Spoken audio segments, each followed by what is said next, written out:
Welcome, everybody, to Friday's edition. It's Flawed Man of God After Dark. Welcome to the show, everybody. My name's Stuart Davis, Flawed Man of God. I'm a deacon at a small church just outside of Richmond, Virginia. I'm not a pastor, not a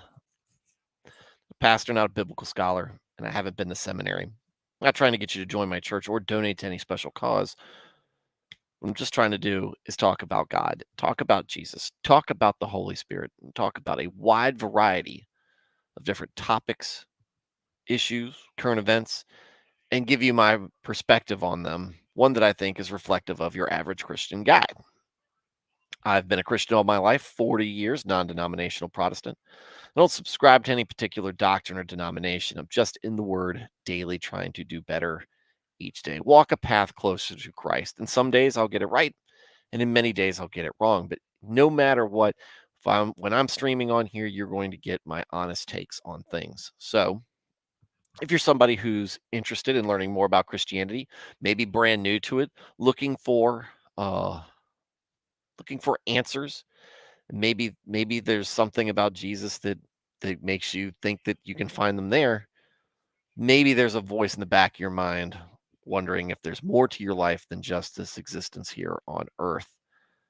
Welcome to the show. Glad to have you here. Hopefully you can get this um you can get from this stream something that will springboard you into a relationship with God, maybe some sort of perspective from me, uh, or something from the folks in the chat. Maybe it's what we're reading and discussing, no matter what it is. Hopefully, it's something we can provide you in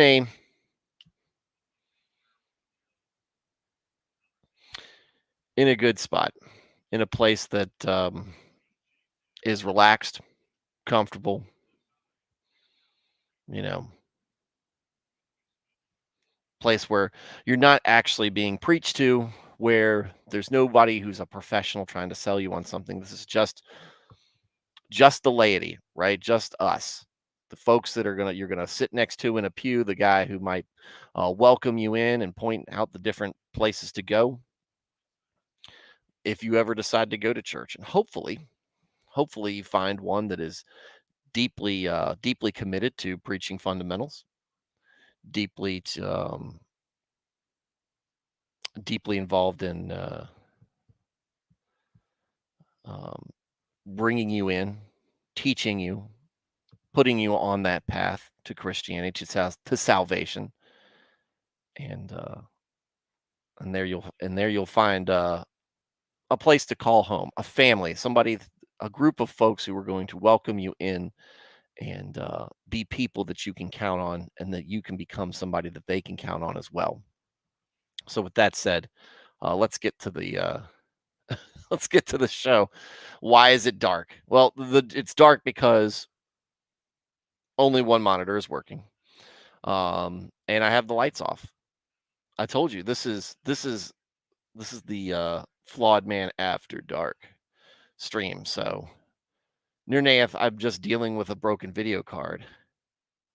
And this is Drew. How's it going, Drew? I like that name. It's Drew. Very straightforward. Welcome to the show. Texan Italian. How's it going? Hope everything's going well with you and Nirnaeth. Um, glad to have you on the stream tonight. Um, last night's dinner was good in many ways. There are still things that have got to be worked through. Like I said, there's a lingering concern that I have that I spoke about, and that conversation is going to continue, and hopefully it can bring about the will of God being once again part of our church. But again, if you're involved in church business, it's not always easy. It's a rough road. There's uh, constantly attacks on the congregation, on the leadership. Satan's always at work trying to break that up, and there are many there are many different vectors that he can use to undermine the word of God. And so we had a lot of laughs, enjoyed ourselves, and had some deep conversation as well. And we're just gonna go forward from there. Nerne said, as long as there isn't a strobe effect with the disco ball about the drop in the background with the beat, no, I think the disco is horrible. And it's a meme. So no, I'm not into the flashing light things. Like I put these pucks up here so that you just to add it for added effect, but I don't do the whole weird multicolor thing. It's I only put red up there when we're talking about the Reds or the Devils, who got knocked out of the Stanley Cup playoffs. Such a shame. Neo Rice, welcome, sir. Listening but going to bed. Glad to see you in here. Near Nate, the will of God will always be done in heaven, if not on earth. Very poignant and very encouraging, right? And it's one of those things where we understand that we can make mistakes, we can err, we can misinterpret things, we can we're not perfect people, right? We're all broken. Hence flawed man. Hence it's not just me, it's all of us. And if I can give myself grace, I certainly should be expected to give grace to other people when I think that they're doing something that's incorrect. So, like I said, but that doesn't mean that we don't challenge each other, hold each other accountable, and push each other to rise above our ineptitudes and be better. Right? It's always work. We're constantly works in progress. All right. So with that said, I don't know how much we're going to get into this. If you've got a topic that you want to talk about, now's the time to do it. I wanted to discuss a little bit about the town hall that happened this week. Um,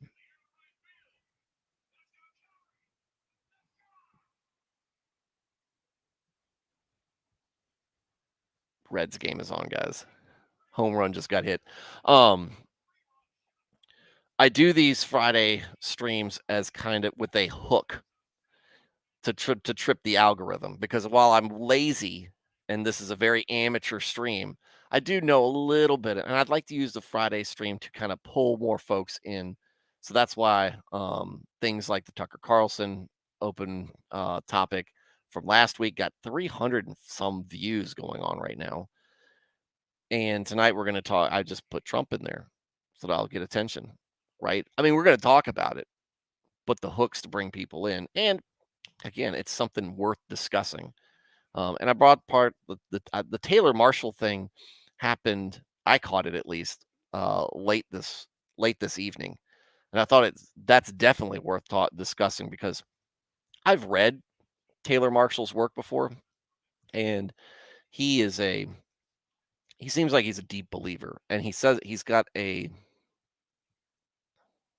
good grasp on some of Christianity, I think, and there's a very good chance he's a better Christian than I am. He does have a huge chip on his shoulder. He has got some axe to grind against the Protestant church, and I get that there's probably some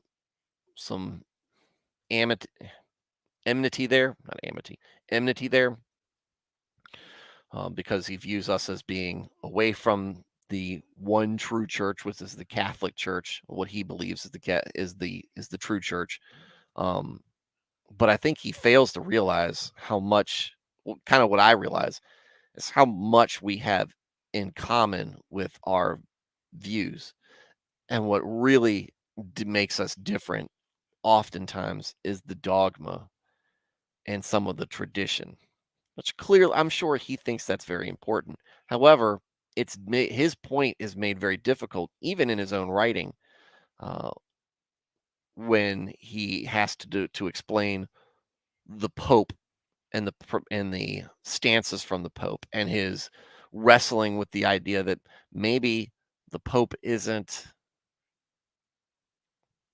the right guy, right? And where does the Catholic Church go from there? And sympathize with him in that aspect because the Catholic Church is a big face of Christianity. It is still the vast majority of Christianity kind of exists in that Roman Catholic bubble or underneath the Roman Catholic umbrella. However, you want to visualize that. It's a large chunk. It's bigger than what we've got now. Evangelicals are growing, and I'm not necessarily sure if that's a good thing or not, because as much as the Catholics are trapped in that large bureaucracy, right, that they have, and that dogma and tradition, and some of the stuff to me as a Christian seems weird. As much as they're trapped in that, and there's not a whole lot of flexibility in there.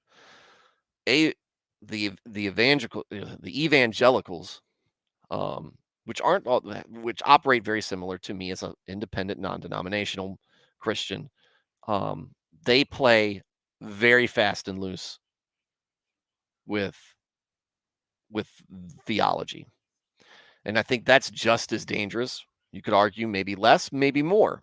Around, I think it's just as dangerous when you are saying, leaving so much up to interpretation instead of saying, no, no, we have established standards that we need to believe in. We have biblical inerrancy. We have all this other stuff that what I like to talk about on this show is basically the fundamentals, the things that we agree on, that the commandments are the commandments. They don't change. That who Christ is, that there is a Trinity, that there was a physical resurrection, things like that, right? There's lots of fundamentals that are involved in Christianity, and we can't deviate from that because once you start to deviate into that, you get into this completely different concept of what Christianity is, and one that doesn't match Scripture at all.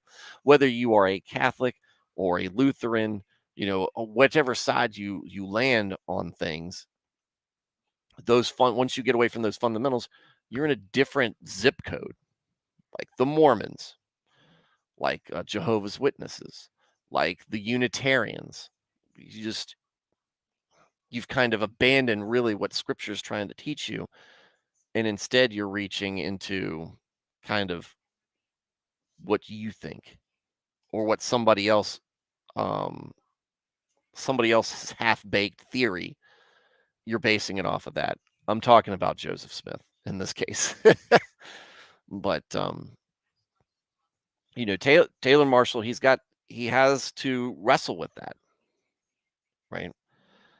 The book I read that he wrote was Infiltration. It was talking about basically the how modernists, how mostly Jesuits, but modernists and folks who want to change those fundamentals have infiltrated uh, the Catholic Church, and they've infiltrated the Catholic Church, and they are changing its identity, and it's something I think is going to cause a I think it's going to cause another great schism in Catholicism because you've got two very very different factions, and maybe there's more factions than I think, but there's basically it seems like there's two sides to this. There is the modernist side being pushed much by Jesuits, and if you ask Taylor Marshall, the Masons are involved in this as well, um, but folks who want to allow ordained women, folks who want to make abortion okay, folks who want to make homosexual marriage okay, and homosexual practices okay. Very, very of the world perspectives. And they want to bring them in, they want to make that okay. They want to put that. And while we're given God's grace, that does not mean that we can be complacent in obeying his commandments, right?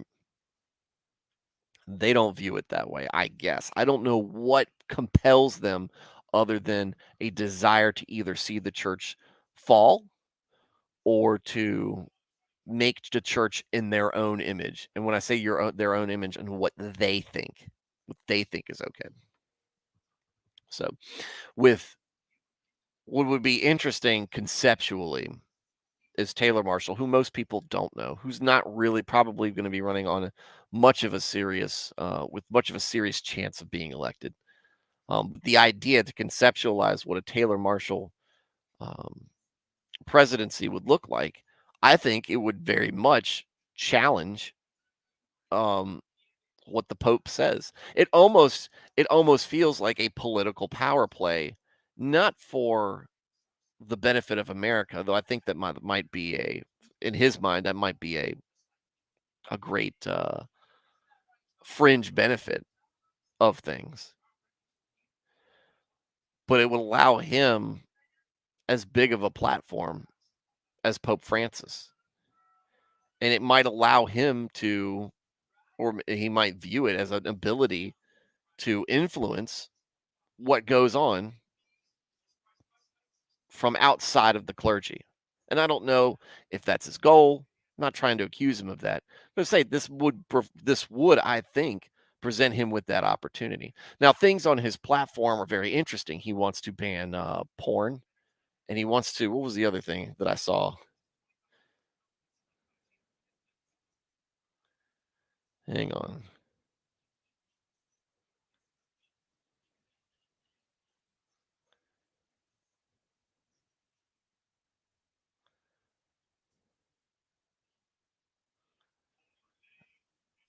Let's see what my buddy said. I need to get Joel on to talk about this.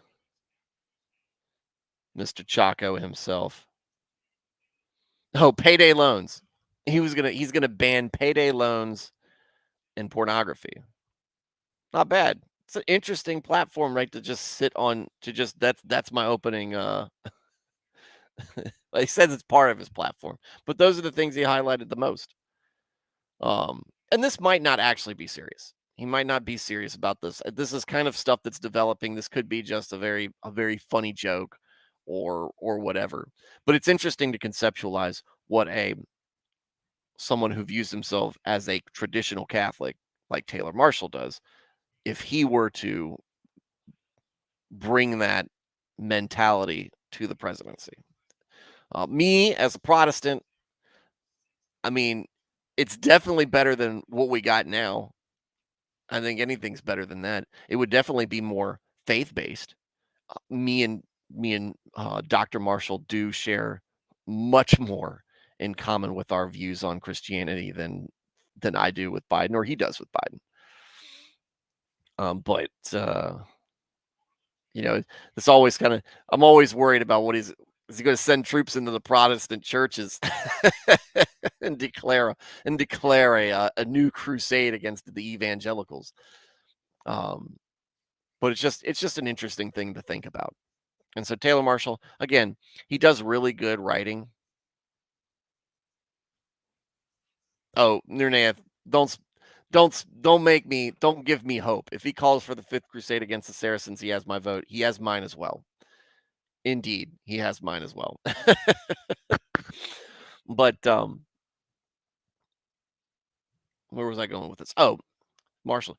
He seems to have he's got a love for the Catholic Church. He wants to see it return to some of its more traditional values, to where it was in a better place, hold itself more accountable. Um, but again, he's got that chip on his shoulder.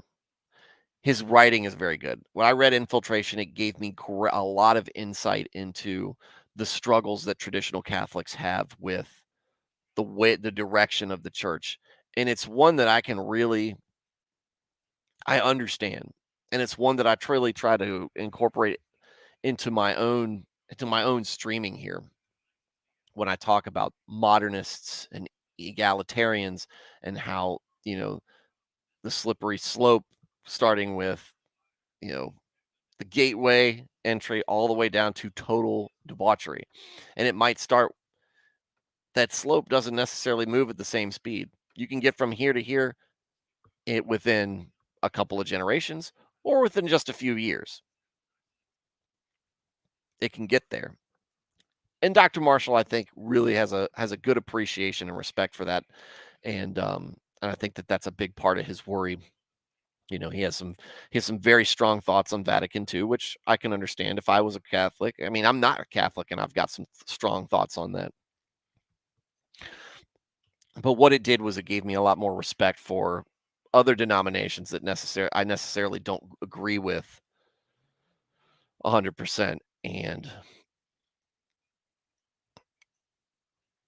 understand that they too are dealing with the same struggles that worry me. So that's Taylor Marshall. That's my intro with Taylor Marshall. And now we can talk about Trump. Okay. There are some things that were discussed during that town hall that apparently you cannot you probably still cannot discuss on YouTube, so we're not going to talk about that. And I don't think that that really comes into play into what we're going with um, when we're talking about what we saw and what you know Trump was discussing that really speaks to Christians, right? Let me be clear because I've made it clear before my thoughts on Trump. Um, Full disclosure, voted for him both times. Um, I do think that a lot of times he acts like a caricature. He is a cartoon. He makes me laugh, and I did not take his initial candidacy very seriously because I thought that he has run before and he has not been serious about it. But what he said, a lot of the things on his platform and a lot of the things that he would say were things that I had been saying I had a problem with within the political spectrum for years, right? If y'all don't know a little bit about me, a lot of I grew up the son of a local politician who was, when I was young, um, definitely betrayed by his own party in the pursuit of money and donors. So I got a really good lesson early on how political parties operate. And being in Virginia, we are very much a microcosm of what happens in DC just because we're so adjacent to it. Everybody say hi. Everybody say hi to Ron. Ron will not say hi back, but you can say hi to Ron. Um, Much of Virginia politics mirrors DC and what goes on in there, which is why a big fan why there's a lot of Trump supporters in Virginia. But and they're if another candidate had been running, it would have probably gone red. But there's so much distaste within the Beltway, which does overlap into Virginia, and in there, and through on the way down towards Richmond, down the I-95 corridor, you found very similar sentiments. Now, my county, which is the birthplace and hometown of the great Patrick Henry, of "Give me liberty and give me death" fame, we were very much in favor of him.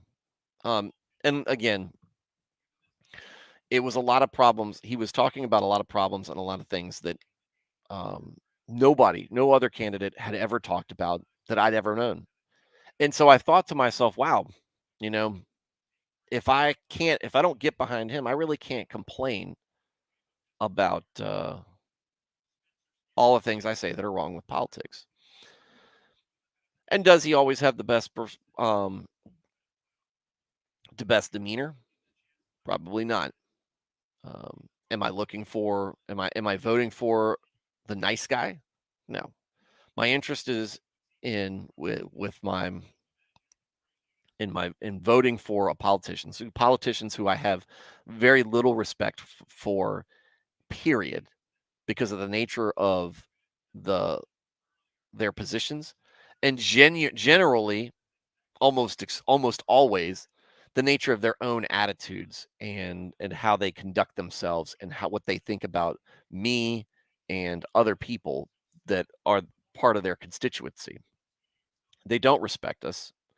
They they are quick to turn to corruption. And so expecting virtue folks. I need somebody who's going to represent my best interests, and I need somebody who's going to represent um, the interests that I think are going to forward the nation the most, um, which is things that I agree with, right? But ultimately, I think that that is the the job of the government is to forward our to put our nation first and forward us, and then we can from there we can help other folks who are going to help us or that we can expand influence on. If you want to call that nationalism, sure. I don't care what you call it. That's just my viewpoint. You can name it or describe it however you want. I'm just told you what I feel like. Our government's job is to do right by us and put us in the best position possible in the world. Do we do that? No. Have we done that in a long time? Absolutely not. And it's a sad thing. It's a sad state. Um, one of the things I thought I noticed in the Tucker speech, it might have not been the most recent Tucker speech, but one thing that Tucker had talked about recently was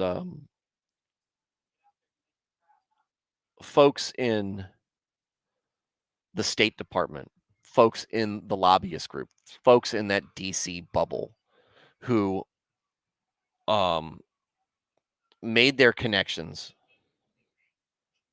with the Chinese while they were serving the people, while they were employees of the federal government, and then used those connections, did the influence that China asked of them in order to turn around and get jobs for them afterwards. This is not new. In fact, you can go back to the early 90s and you will read books from Tom Clancy where he was talking about this style of kind of stuff happening. Um, it's amazing. And this stuff has been going on for quite some time.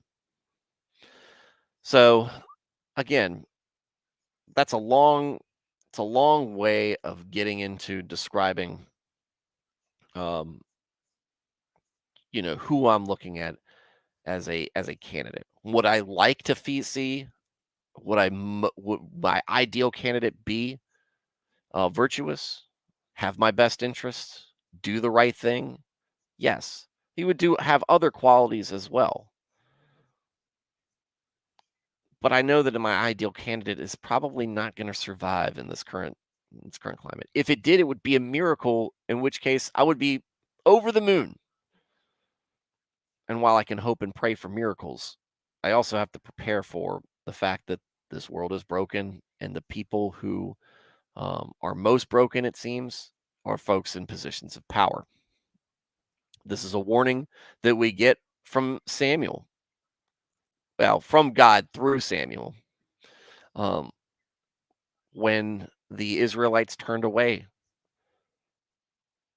from God and asked for a man to be their king. The warning sounds so true then as it does now. And they are lizard people. I have a government officials are worth 30 coins of silver. I love that avatar, by the way, MT. Welcome to the show. I have a theory, and I know I'm probably, and it's not, I'm sure it's not original. I mean, I know probably other people share it, but, and I don't know how true it is. And I try to distance myself away from it from sometimes because I think it gets in the way of my grace. But I wonder a lot if the people that we interact with day to day, or the people that we see in the media, on television, in positions of power, politicians, journalists, all that stuff, are all of them people, real people? Are any of them something else? You could say lizard people. Maybe they're demons. Maybe they're husks of some sort. I don't know. And what I think is dangerous about that thought because it's very enticing. What I think it's is dangerous about that thought is it can take us away from grace, right?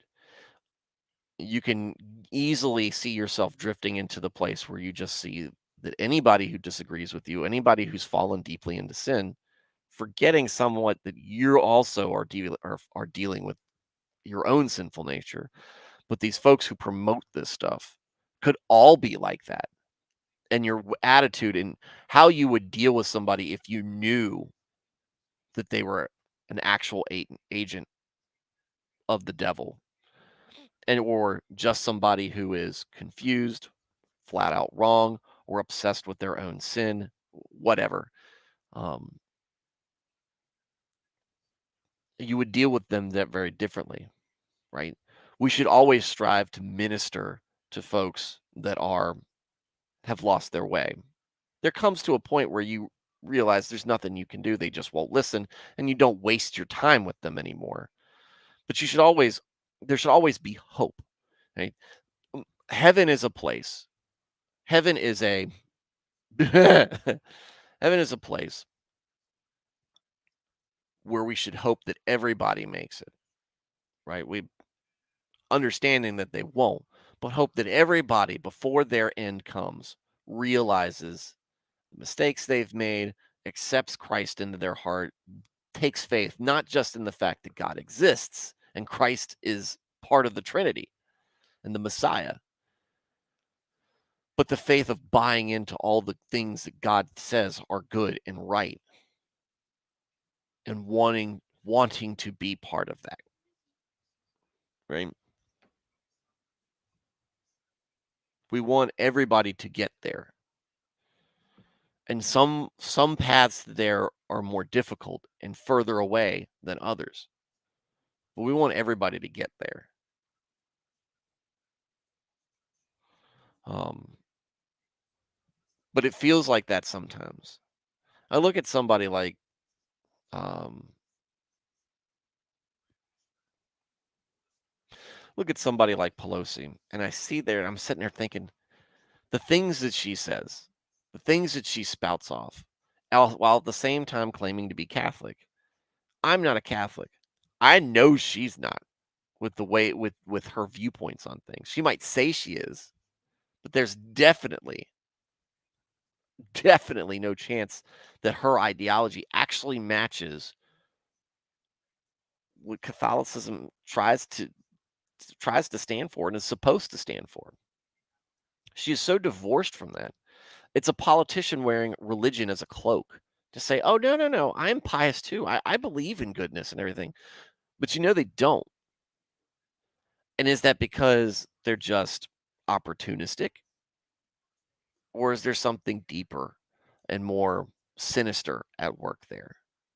I don't know. And because I don't know, I just have to assume that they're lost.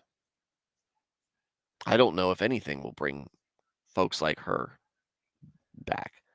Certainly, I can't limit the power of God.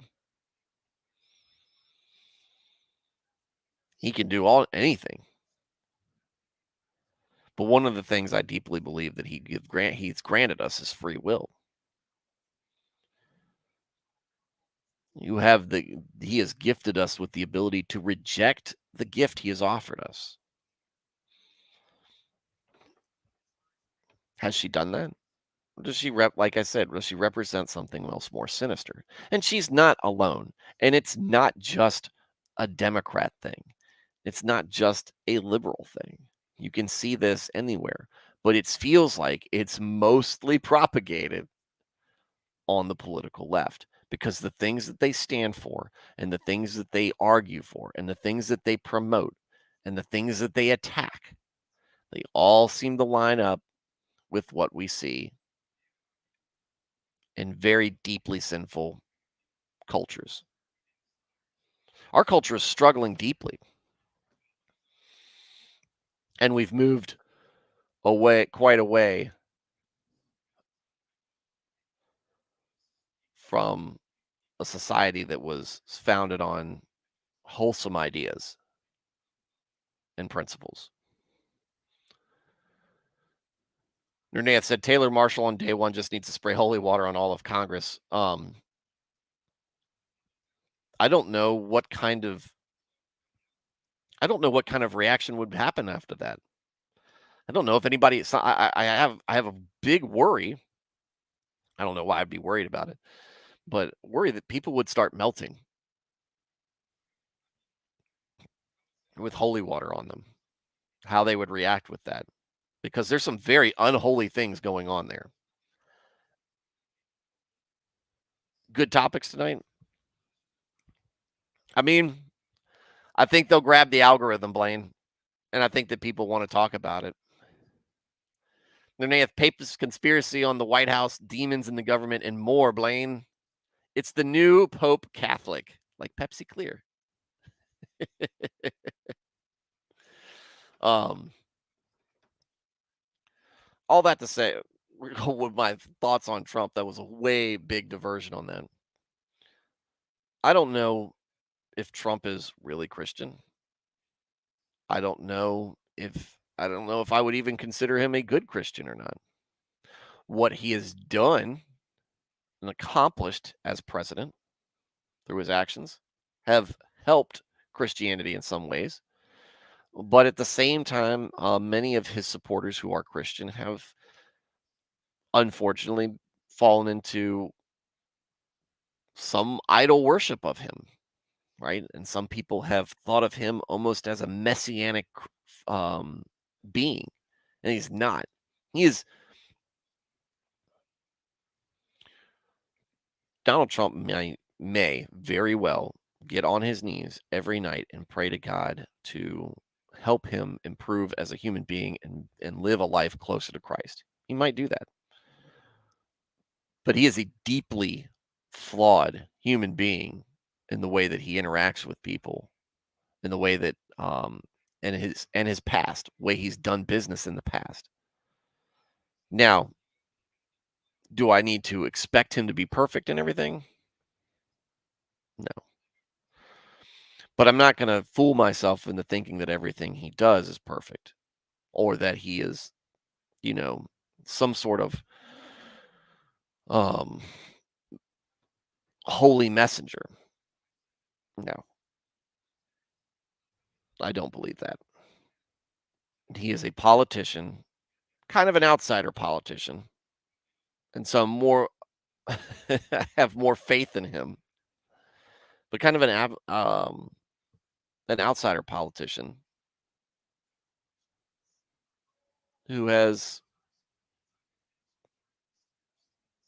problems and is going to be in a position that is in between that assumes it is in between me and God. It's not. It's not. But you can look through Trump's history and you can find a lot of the scars. Maybe yours are worse. Maybe yours aren't. That's not the point. The reason I voted for him, like I said, is because his platform matches what I believe is best for this country and is most what will best advance where we should be as a nation. And so that's why I voted for him. And so I thought, and he also makes me laugh because he says hilarious things and he thumbs his nose at a political and media elite who think that I'm an idiot, right? Everybody in flyover country is an idiot. They know so much more than us, and they are the arbiters of what is right and wrong, and what is news and what isn't news, and how we should think. They want to be the thought leaders out there. And again, you can think it's um, just opportunism, or um, you can think it's just opportunism or greed or just a lust for power, or you can think if there's something more nefarious at play. But no matter what the origins and the root cause is, the reality is it exists, and he drives them insane. And it's hilarious because they deserve it. So he was on the town hall, and we saw lots of that. I thought that the host was garbage. I thought that she had no business being there. It's my personal opinion. I thought that she asked questions and immediately interrupted. She tried to fact check with things that oftentimes she was wrong with. But what do you expect on that channel? She was very nervous about some of the things he was saying. Um, but we talked about, she brought up the topic of abortion.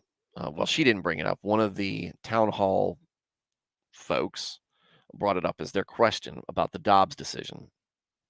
It was interesting because she said she was a nurse. I don't know what her actual opinion on the matter was, but she asked Trump about the Dobbs decision. And it was weird hearing Trump discuss it, something I have deep convictions on. It's a topic I have deep convictions on. Discuss a topic in which he was talking about the idea of abortion being a negotiating piece. It was almost like it was a commodity, and it felt cheap. But I understand the practical side of me understood why he was viewing it that way and why that might be advantageous for us. But at the same time, the principled side of me, the idealistic side of me, the person who wants to be um, as obedient to God as possible, who wants to represent his will as much as possible, has a problem with that because I'm sitting there thinking, yeah, I guess it gives us a better seat at the negotiating table, but we really just need to stop doing it altogether. And I know he's got different views on that. And I do understand and give him credit for putting people on the Supreme Court who would ultimately weaken the strength in this country for abortion and make it more difficult because I deeply believe that it is child sacrifice. I think that is something that does have very demonic origins to it. And I think that it's something that we have tried to and successfully fooled many people into thinking is okay. And not only that, should be celebrated by some who I think are absolute lunatics. But it is what it is there. And it was going on wholesale. And now it has been, let's see, the word I want to say is hamstrung somewhat. It's nowhere near as powerful. It's not this monumental foe. It's still very large and it is still very powerful and very dangerous. And it's something that we need to take seriously. And we do. And what he said about it, it did give us um some room to negotiate now. I just don't like the idea of having to negotiate the lives of children.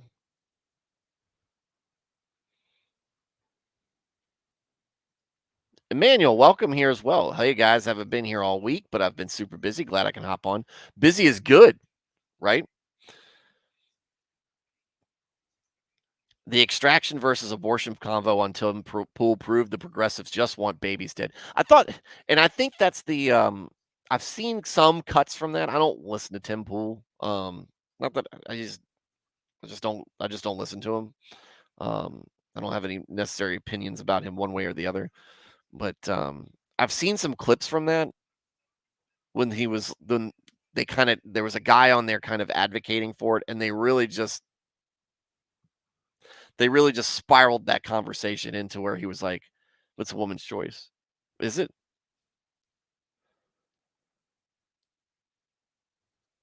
currently with my baby nephew just taking care of him? My sister and brother-in-law are on a date night. Hey, Emmanuel, good for you, babysitting the little dude and giving your sister and brother-in-law time out to just kind of spend time on their own. Good for you. That's wholesome, right? But it does feel like that. Progressives just want babies dead. They want the eugenics. They want population control. They want Um, they wanna treat us like animals because they equate us with animals. They're okay with maiming us themselves, and I don't know I can't rationalize that. I can't rationalize that in my head. What kind of mentality has to exist in your mind in order to think the things that these folks think? There was a time where I was ambivalent on things like abortion, but it never really sat well with me.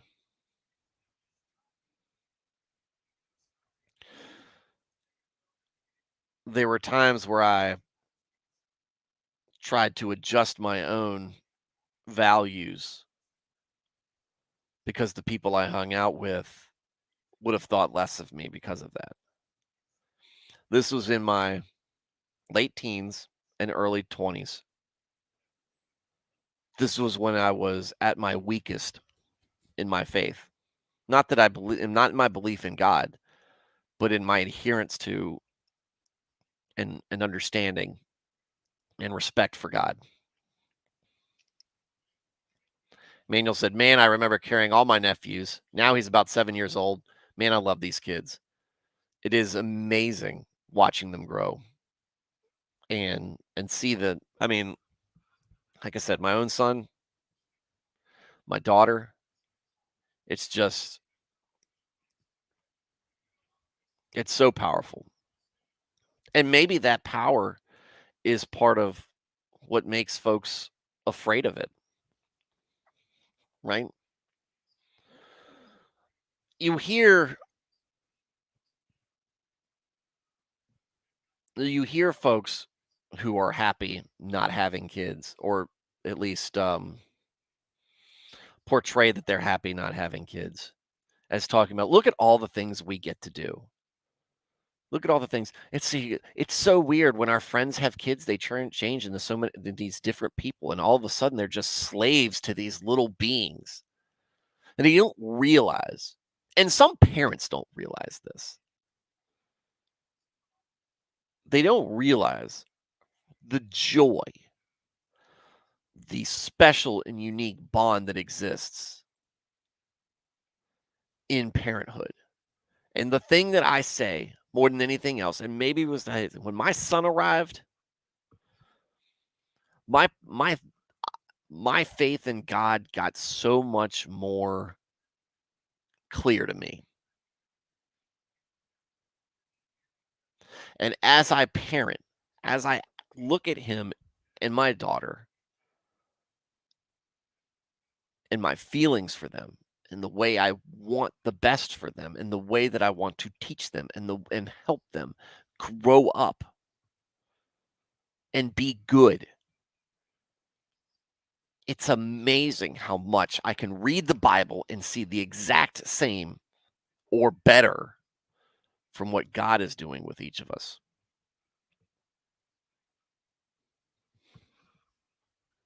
And to follow that up, yeah, a lot of progressives don't know the real meaning of what family is. I think that the idea and the concept of it is scary to them. What am I going to do? What about my career? There was a time I didn't want to have kids because I didn't think we could afford it. My wife said, um, lots of people don't know how they're going to afford kids, and they have them and they make it work.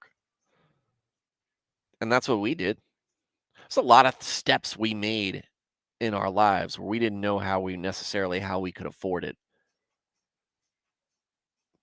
but we made it work somehow.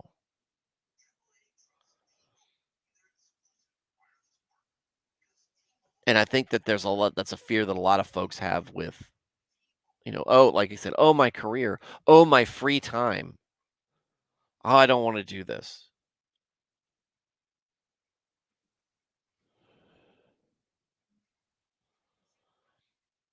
And it's easier just to say, it's not a real person. It's not, it's just a clump of cells, right? It's just a parasite.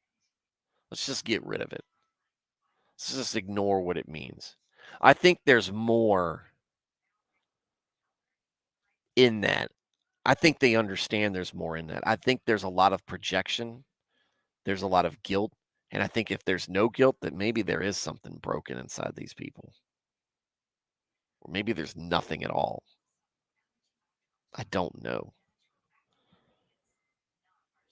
But nothing makes me more sick than seeing it preached from the pulpit, and it happens.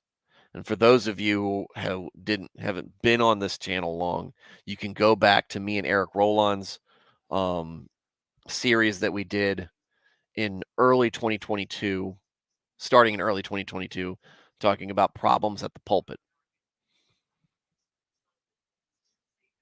And we were both bringing up things and folks who had weird opinions on COVID, very government aligned issue and adjacent views on COVID, um, sexual sins, and abortion, among other things. But it's disgusting to me. The same way that when we see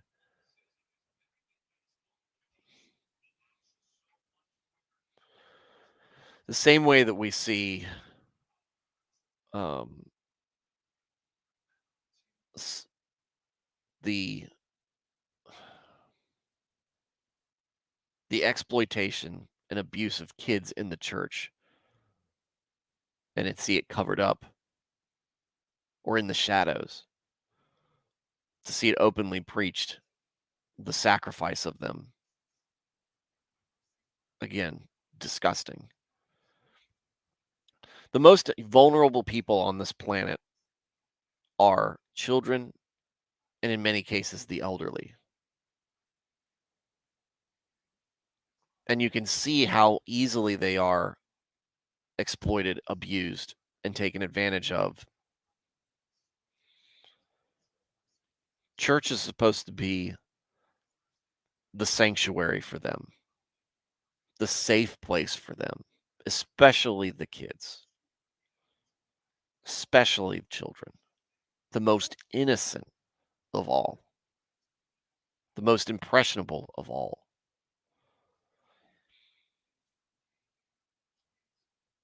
Everybody talks about a lot of how gracious and forgiving and calm and understanding Christ is in the Gospels, and he unbelievably is so.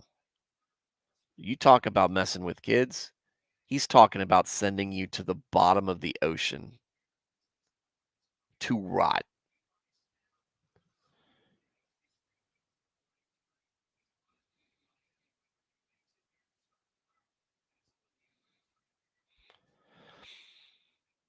We have to be better examples.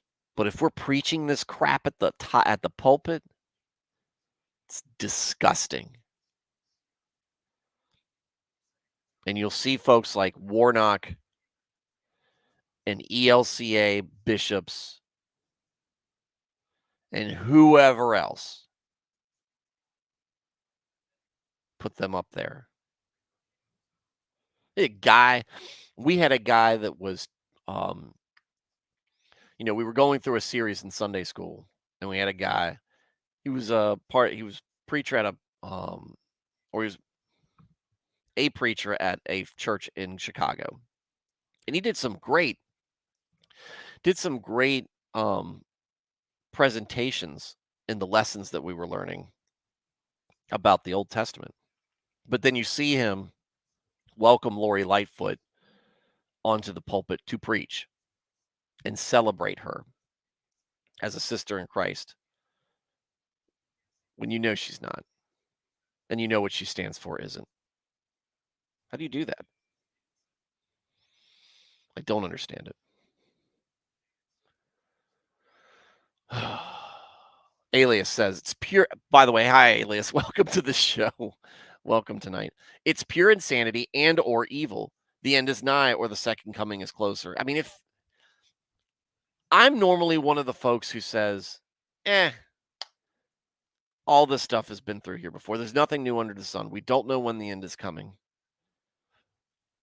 Where I get tripped up on that is when we go, well, there's more than two genders now.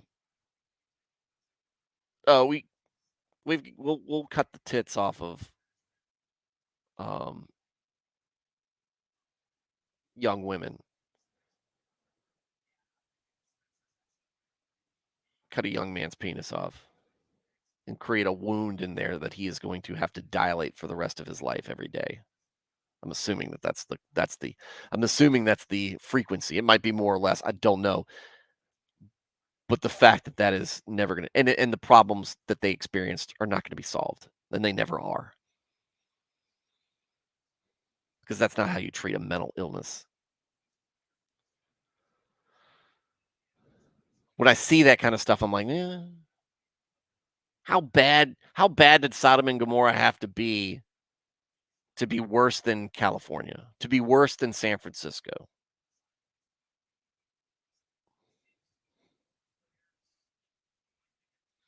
You never have enough money for a kid.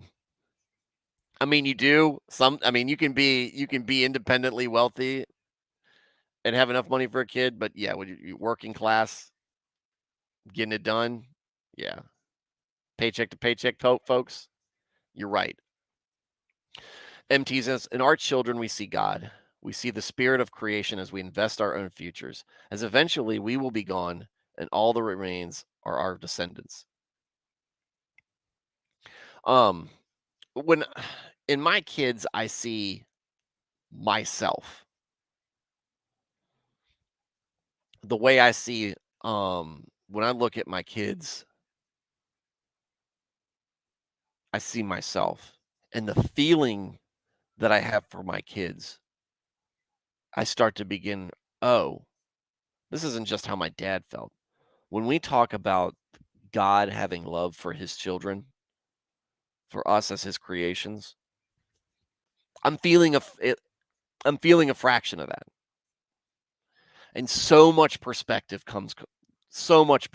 is there at that point. When you look down and you're like, this is this is what it's all about. The creation, the love, the attachment, the beauty of that whole of all of the whole thing about being a parent. It's amazing. It's scary as well, but at the same time peaceful. It's so difficult to put into perspective. And it's again, it's something that I've struggled with because every moment with your kids is fleeting. Those of you who are already parents know what I mean. Every moment with your kids is fleeting. And everybody talks about, "Oh, I love my kids best at this age or that age or whatever." I'm like, "I don't know." I was like, "I love my kid. Every day is a great day. Even days that they make me mad or worry about them with the things that they do. Um, I'm I'm so filled with joy that I've enjoyed every single moment.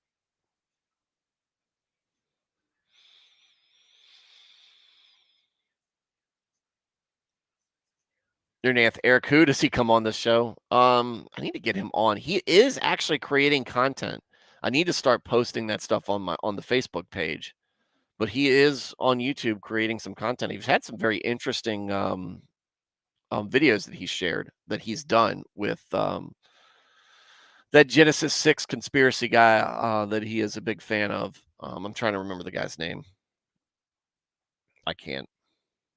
I mean, also at the end of the day, these people have an empty heart, and they know that if they accept God, then they just don't know how to let go of the pride or whatever that's in their heart. I think a lot of pride, a lot of that's pride. And again, the the insightful thing of that is that what we see in what we're reading through with the kings, right? Kings like Saul, kings like the end of Asa's reign when he is kind of rebuked and he kind of gets real sullen about it. You know, folks like Ahab, completely bereft of any righteousness, doing things that piss God off all the time. Jeroboam, these folks that do great evil, there's a lot of pride involved, I think, in that. There's a lot of resentment. I don't know, but again, I don't feel that negativity, right? There's times when I'm mad and maybe kind of mad at the world, but not in anything that isn't out of love for it, right? I want myself to be better. The reason I'm hard on myself because I want myself to be better. I'm hard on my kids when I want because I want them to be better. I'm hard on the world because I want the world to be better. I want it to be right. I want it to be in line. I want us all to be in harmony under God. But it's not going to work out that way. But in I just injustice just irritates the crap piss out of me, especially when it's done maliciously or out of just sheer selfishness and disregard for your fellow man.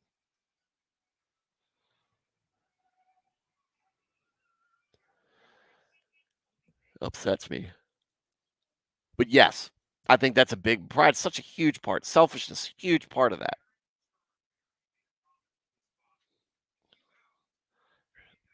The desire to be just as powerful as God, or to have that, or just upset that someone exists, a being exists that is better than you and dictates what is right and what is wrong because he created it all.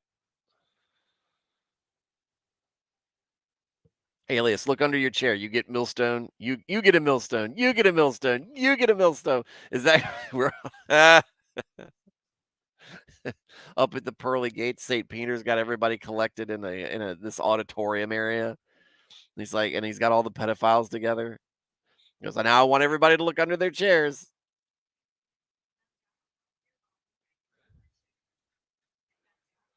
You may say, I see my parents and myself as well.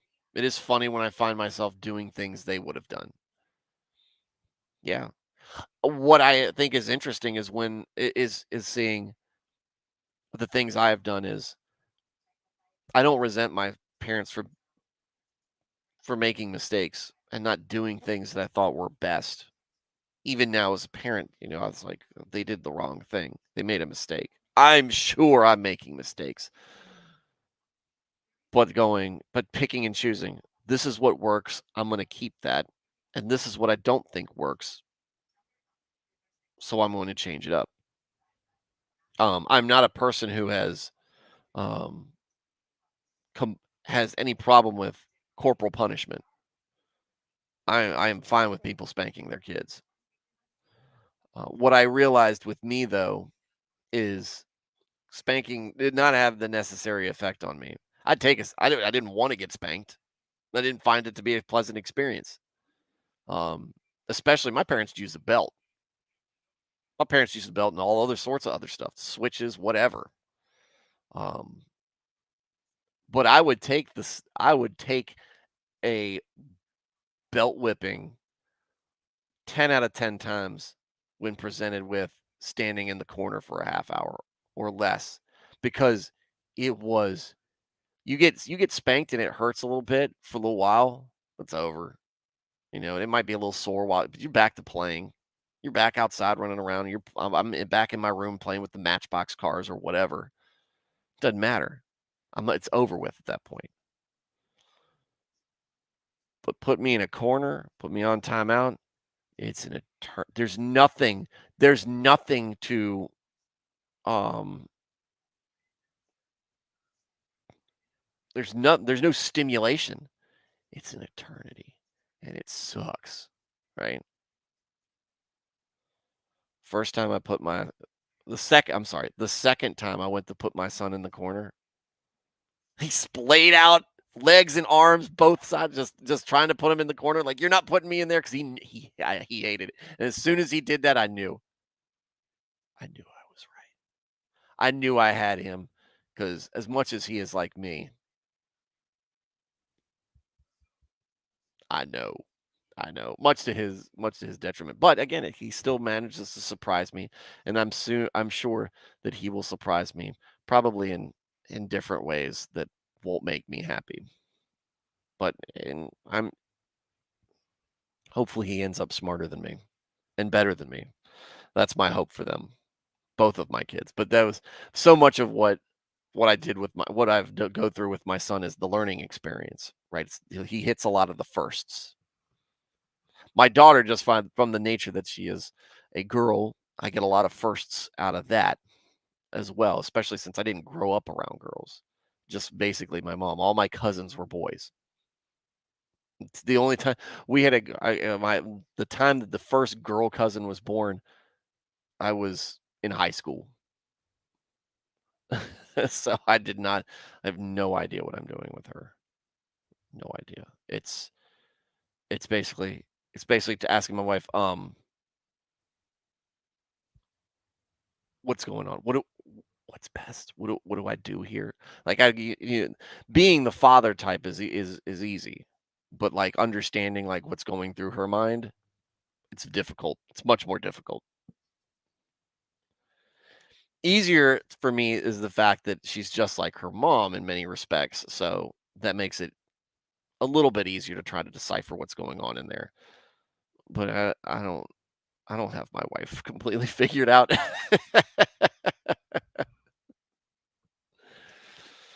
Oh boy. All right. So that's the thing.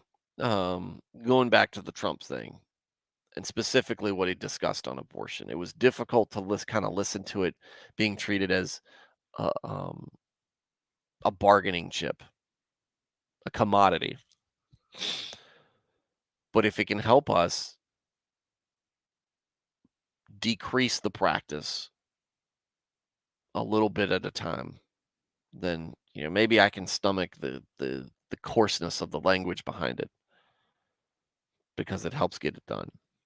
And the interesting thing that I see with that is that when there are Christians that are so against Trump as a person, the fact that he exists, that when the Dobbs decision came down, they didn't want to find any.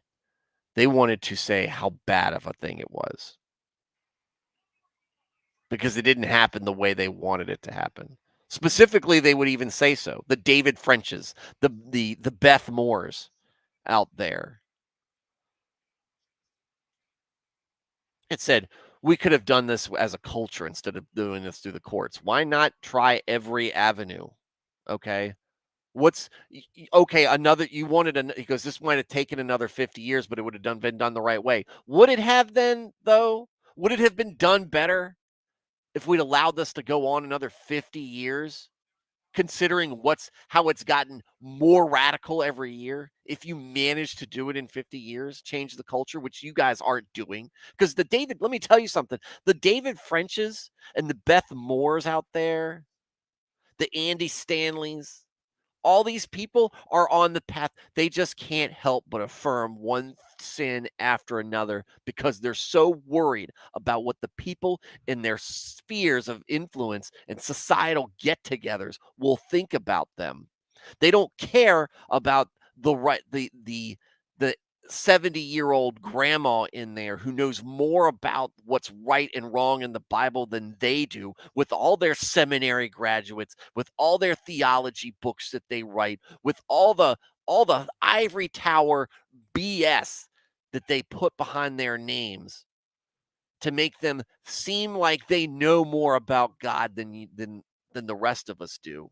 They're completely detached from it. But people look because they've got that stuff, people look to them as, well, maybe they have a better understanding. Maybe they understand the gospel better than I do. Maybe they understand God better than I do. They don't. Let me say, if they're affirming sin, they don't know more than you.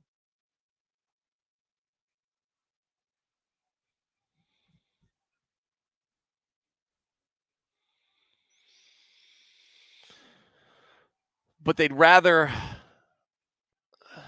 these people are weak, right? And we're all weak. Let's not get that. That doesn't make us better. These people are weak in their convictions because they will collapse. Or they like to virtue signal when it's easy. But when the man was right, Then when the man did something that did work that worked for us,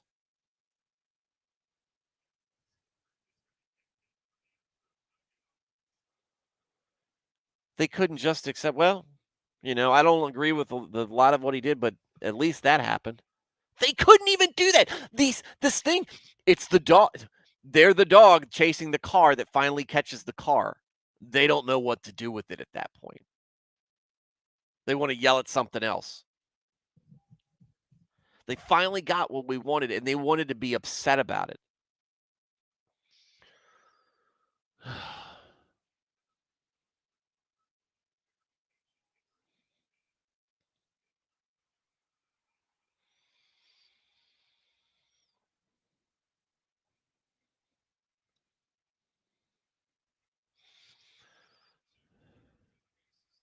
Funny thing talking about women, this is Emmanuel. Funny thing talking about women, my buddy's girl showed up with food for him, and I was joking like, "Ah, yes, I see you have her well trained," and the look on her face was hilarious.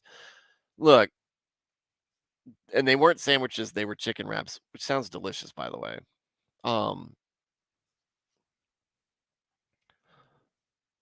most and this is let me give you some background on myself, okay? I like misogynistic jokes, I like saying telling them, I like getting a reaction out of ladies. Um, I like being a I like being an instigator in that in those respects. I went to Longwood University. You guys would recognize that as the place of the Pence and crap. Who was Hillary's running mate? He was my governor in my daggone state. Kane, Tim Kaine, and Mike Pence had their debate at Longwood University. It's a teacher's school. It's where my wife graduated. She's not a teacher. She graduated with in kinesiology. Um, it is a female dominated school. Part of the reason why I went there. Also, I was friends with my wife at the time. It was good to be around her. So I did like her. Did did like I was simping on that to a degree. Not exclusively, right? But I always had a soft spot for her. Um, Making those jokes in that school was great for me as an instigator because I got all sorts of reactions. And I still do this from time to time, even as an adult who should know better. However, I do understand that for the most part, especially if they don't know you all that well, it is not something that rings true with them. And it is a bit, I think this is one of the things that I think about the rise of egalitarianism in opposition to complementarianism. We as men have not given um, women the due respect for the things that they they do um, in line with the gender norms, gender roles.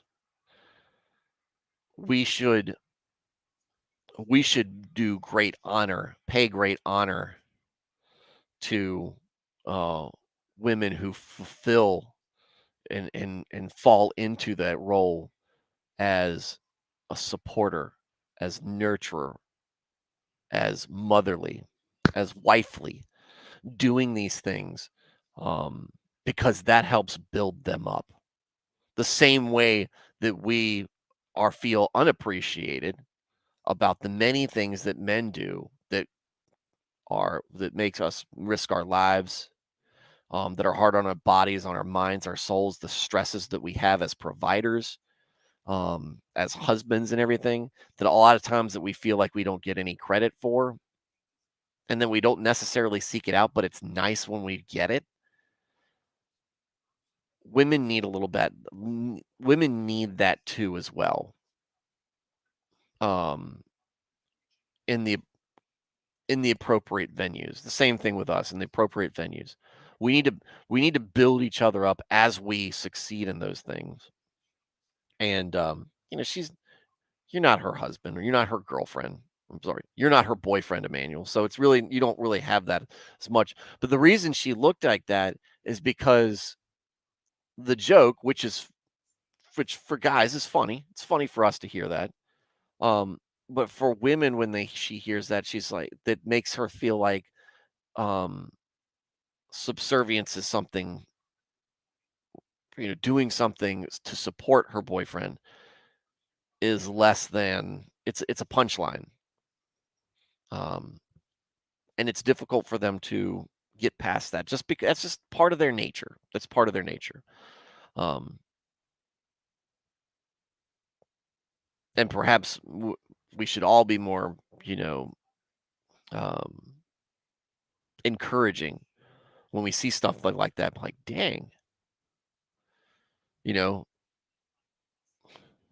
the me, my reaction with what is very similar to your reaction, Emmanuel, make a joke. Maybe the thing we should do would be like, dang, girl, that was pretty cool of you. That's it. That's good girlfriend material right there. Especially, dude, especially if the food is good. That's a good chicken wrap. My wife's an awesome cook. I appreciate it. I appreciate good food. Um, that is a bro. The reason that's a bro move is because that's going to encourage her to do that stuff more often and feel better about what she did for her boyfriend. Um, and feel like, that's that positive reinforcement behind it because you've given her as an outsider, you've given her worth in that action, right? And it's little things. It's always little things. It's little things for guys. It's little things for women as well that help us do that stuff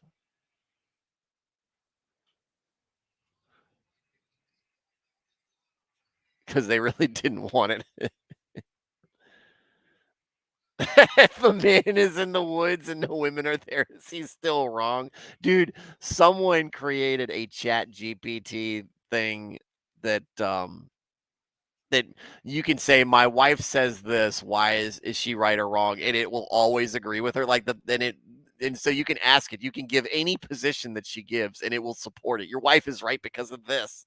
It is hilarious and scary.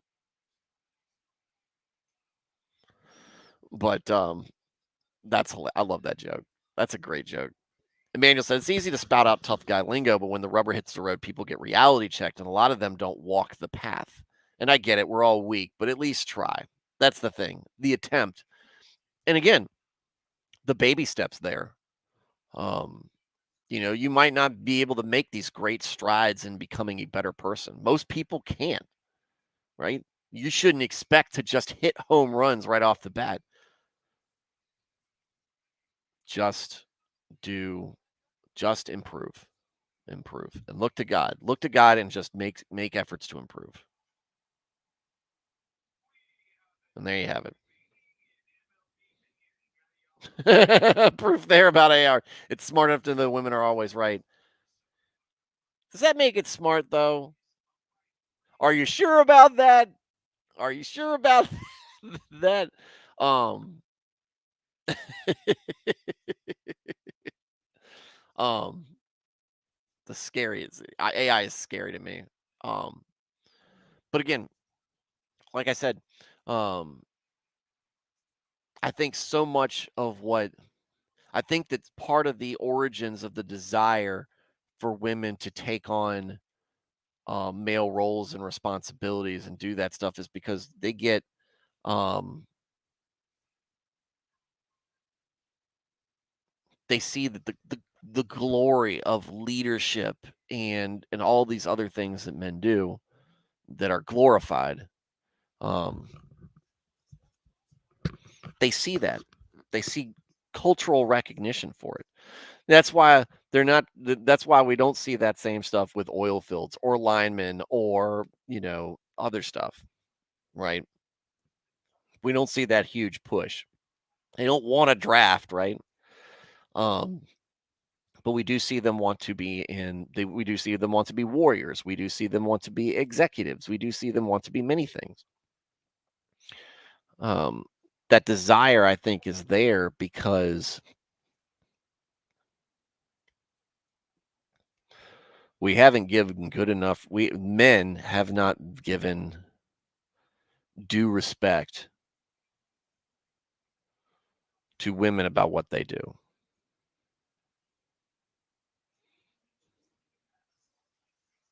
right? The things that they do that are right. This is I'm not saying this is we've done this for this is not something that's recent. This has been something that's been going on. This is part of I think this is just part of us as dudes has been going on for thousands of years, right? Because we're kind I mean because we think like men, right? We're with the guys and everything. There's a little bit of hubris involved in that. It's something we got to fight sometimes. Something we got to fight. Something to remind ourselves, you know. And it's not the noble chivalrous types that make this a bad things. That have made this a bad thing. This is most of the time the the men who don't know how to be men. The one who put down who the ones who put down a good wife because it's a power trip for them. And weak men will do that. And they give manhood a bad name.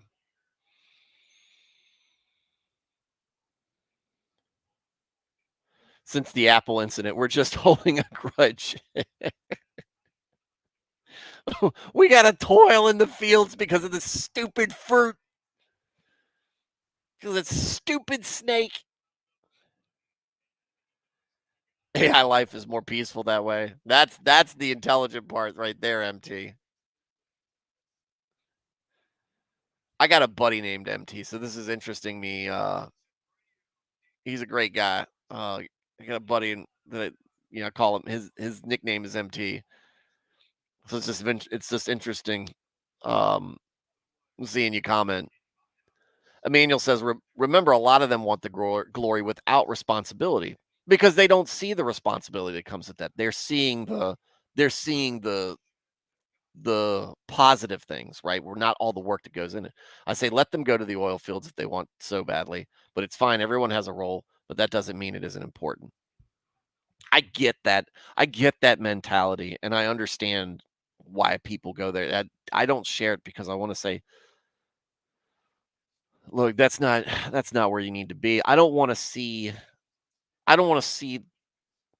the fairer sex continue to go down the path that it's going. I want to see it pull back. And maybe your way is the right way because they're going to have to hit that wall in order to return. I and maybe it is. Like I said, personally, I want to guide them back, um, and encourage them to understand and be like, look, because point to scripture and say, look, wives submit to your husbands, but husbands love your wives as Christ loves the church, right? The respect, dude. That's because I'm an asshole. Me too, buddy. It's okay. Um, there's times when I get frustrated when I see it. I was like, you know what? Um, it's like a lot of men and women focus on the wives submit to your husbands. Um, wives look at that as a collar around their necks, the way that it's focused on, and men view it as a collar around their wives' necks. It's a it's an excuse to take advantage. But the following thing behind that is husbands love your wives as Christ loves the church. The part about that is our responsibility if we're gonna be leaders is to lead. And we've got a lot of weak leaders out there because we got a lot of weak men.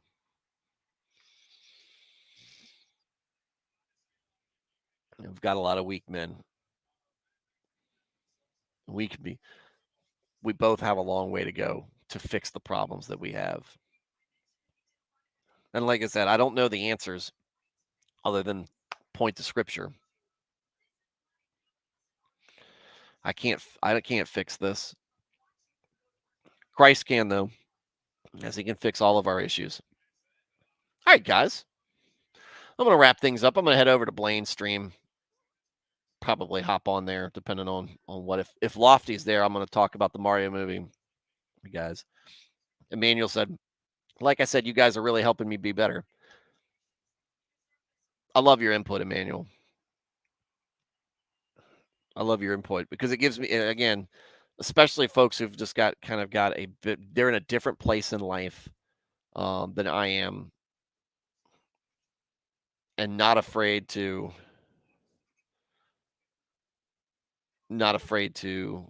share that with other people.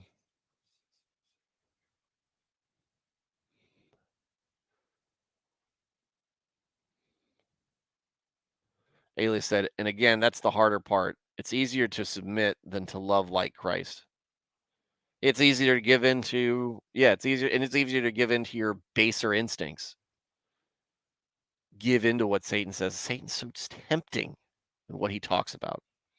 Your Nan says, I like what my significant other enjoys because they enjoy it. And I enjoy seeing them enjoy it. But there are a bunch of things that I know are dumb and I won't let pass. That Hobby Lobby addiction has got to stop. Look, I'm a modeler. Hobby Lobby, to me, there's a lot of crap that you got to, for me, if I'm going to go to my paints or my model kits or any of that stuff, there's a lot of crap that I got to walk past to get to the important stuff. But I love it. I love it. Once I get there, I'm good. They got so much good stuff there. The hobby part of it, not the lobby part of it.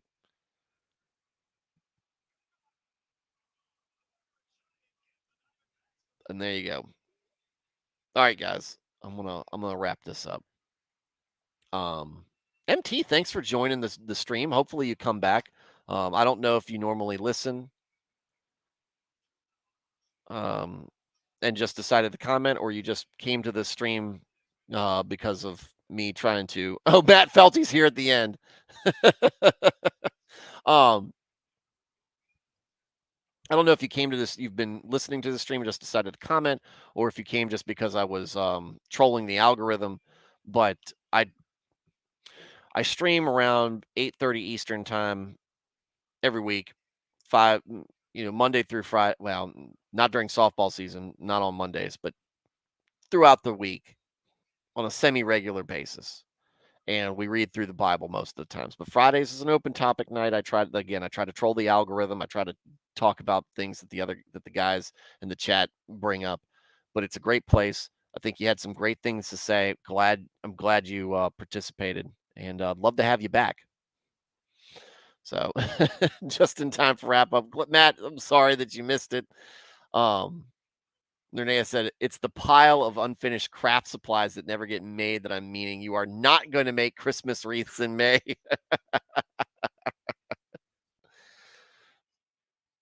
Mm. I mean, look, I like 40K, and there's some stuff I can make into a war zone. I get it. They've got some good stuff there. So night, guys. You have a good weekend. God bless, and hopefully you guys enjoy it. I don't care if it was on sale. Oh, but before I get out of here, here's the thing. It was on sale. I saved money. No, you didn't save money. You spent money. You just spent less money than you would have had it not been on sale. You still you still went out there and spent the money because it was on sale.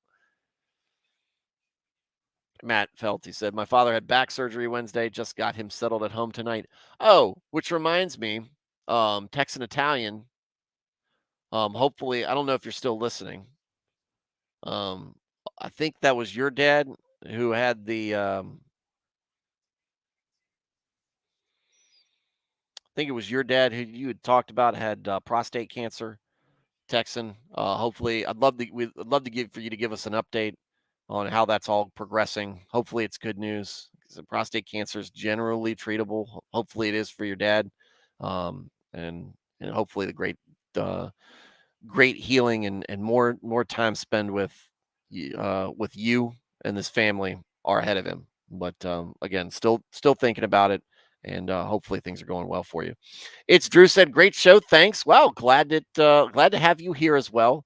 A lot of times, sometimes I'll get a comment at the beginning. I don't know if folks are listening or not. That's not saying don't comment. I'm always going to encourage you to comment. But if you just want to listen, that's fine as well. I'm glad I can bring to folks a show that they find worth listening to, and that we I'll talk about things worth talking about. But we again always encourage folks to be part of the chat and tell me what y'all are thinking. So glad you enjoyed it. If you guys liked it, like and subscribe. Tell other people about the show. I'm not here for super chats. I can't get them. I'm not here for money. I'm here for people to watch. I'm here for the community. I'm here to talk about God. This is an amateur hobby ministry. So, Matt Felty, it's Drew. I'll just call you Drew. So, Matt Felty, Drew, Nernaev, Emmanuel, Alias, MT,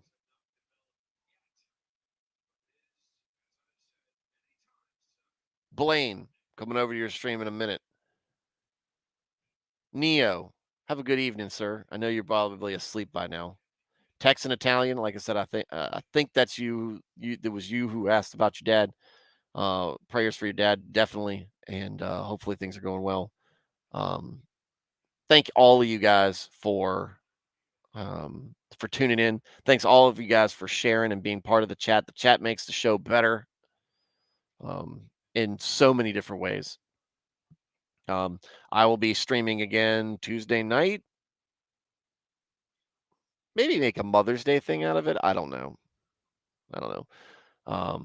Call your moms if they're still alive. Call your moms if you still have them around. Wish them a happy Mother's Day. They carried you around for 9 months.